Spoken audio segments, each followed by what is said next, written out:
Dear viewers, banking নলেজের পক্ষ থেকে আমি মোহাম্মদ শহীদুল ইসলাম, এক্স ব্যাংকার, আপনাদেরকে জানাই আন্তরিক শুভেচ্ছা এবং অভিনন্দন। আশা করি আপনারা সকলেই ভালো আছেন।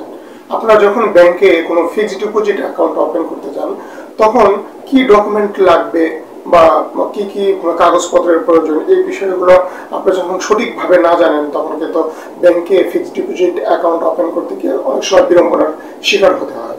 সেই সাথে অনেক সময় হয়তো আপনি ব্যাংকে অ্যাকাউন্ট ওপেন করতে গেছেন, এখন দেখা গেল যে আপনি হয়তো একটা ডকুমেন্ট বা কাগজপত্র নিয়েছেন, অন্য একটা বাসায় লিখে গেছেন, তখন কিন্তু অ্যাকাউন্ট ওপেন না করে আপনাকে ফিরে আসতে হয়। ব্যক্তির নামে একটা ফিক্সড ডিপোজিট অ্যাকাউন্ট ওপেন করতে কি কি ডকুমেন্ট লাগে, এই ডকুমেন্টগুলোর বিস্তারিত বিষয় নিয়ে আমি আজকের এই ভিডিওর প্রথম থেকে শেষ পর্যন্ত আলোচনা করব। আমার ভিডিওটা যদি আপনারা শুরু থেকে শেষ পর্যন্ত দেখেন, তাহলে খুব সহজেই আইডিয়া পেয়ে যাবেন একটা ব্যক্তির নামে ফিক্সড ডিপোজিট অ্যাকাউন্ট বা স্থায়ী অ্যামাউন্ট অ্যাকাউন্ট ওপেন করতে কি কি ডকুমেন্টের প্রয়োজন হয়। তো বন্ধুরা, চলুন যাই আজকের ভিডিওর বিস্তারিত আলোচনা।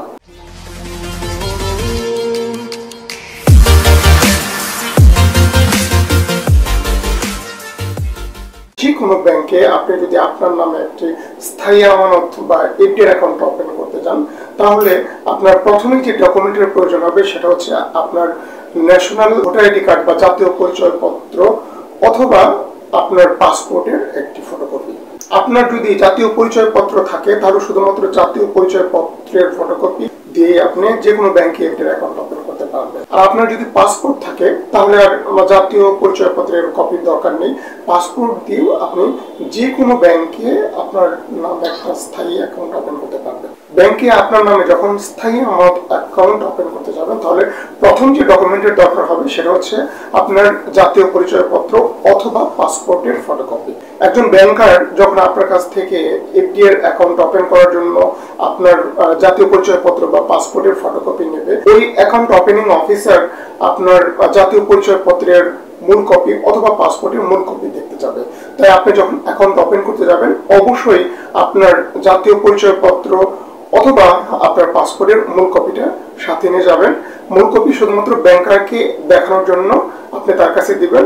ব্যাংকারের দেখা হলে আপনার জাতীয় পরিচয়পত্রের মূল কপি অথবা আপনার পাসপোর্টের মূল কপি সাথে সাথে আপনি ফেরত নিয়ে নেবেন, তবে এটার ফটোকপিটা ব্যাংকারকে আপনাকে দিয়ে রাখতে হবে। তাই আপনার জাতীয় পরিচয়পত্র এবং পাসপোর্টের মূল কপি কখনোই ব্যাংকারের কাছে কিন্তু আপনি রেখে দেবেন না।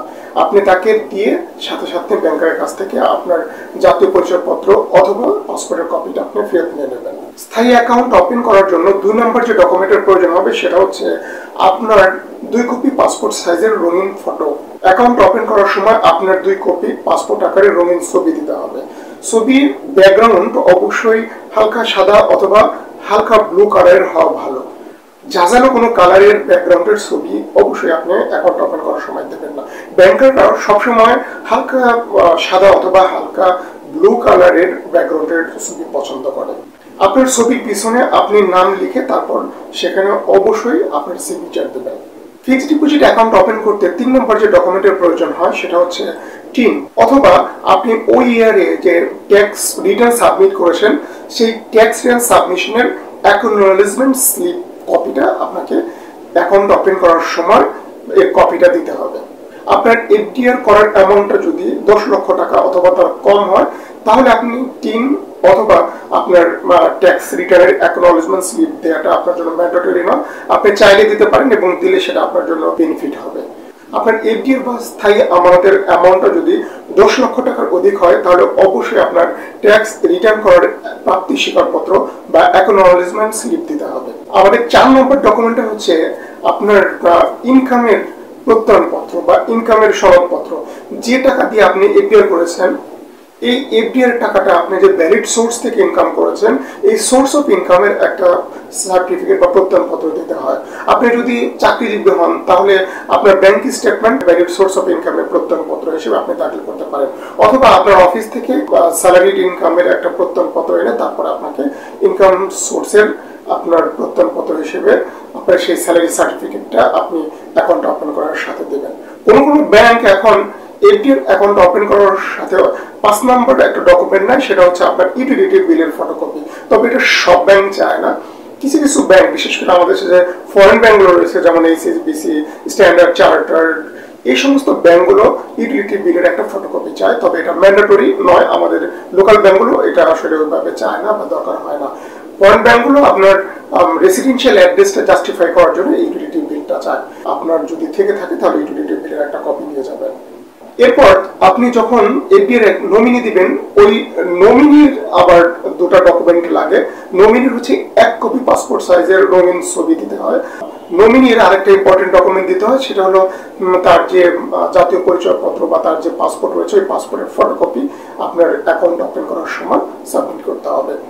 আপনার নমিনি যদি একাধিক পার্সেন্ট হয় তাহলে যতগুলো ব্যক্তিকে আপনি নমিনি দিবেন এই প্রতিটা ব্যক্তিরই পাসপোর্ট সাইজের 1 কপি করে ছবি এবং তাদের জাতীয় পরিচয়পত্র বা পাসপোর্টের ফটোকপি দিতে হবে।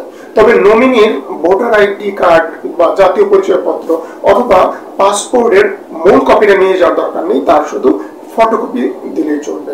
এই সমস্ত ডকুমেন্টগুলো সাথে নিয়ে যখন আপনি আপনার পছন্দ মতো যে কোনো একটা ব্যাংকে স্থায়ী আমানত অ্যাকাউন্ট আপনার নামে ওপেন করতে যাবেন, তাহলে আপনাকে আর কোনো ঝামেলা পোহাতে হবে না এবং আপনি যে কোনো সমস্যা ছাড়াই ওই দিনই আপনি যে কোনো ব্যাংকে গিয়ে আপনার নামে একটা স্থায়ী আমানত অ্যাকাউন্ট বা এফডি অ্যাকাউন্ট ওপেন করতে পারবেন। ডিয়ার ভিউয়ার্স, আশা করি আমার ভিডিওটা ভালো লেগেছে। আমার ভিডিওটা ভালো লাগলে অবশ্যই আমার চ্যানেলকে সাবস্ক্রাইব করবেন এবং আমার চ্যানেলকে লাইক করবেন এবং ব্যাংকিং রিলেটেড যে কোনো প্রবলেম আমার ভিডিওতে কমেন্ট করে আপনি জানাতে পারেন। আমি সাধ্যমতো যথাসময়ে উত্তর দেওয়ার চেষ্টা করব। ব্যাংকিং রিলেটেড নতুন নতুন আবার ভিডিও দেখার আমন্ত্রণ জানিয়ে আজকের মতো এখানে বিদায় নিচ্ছি।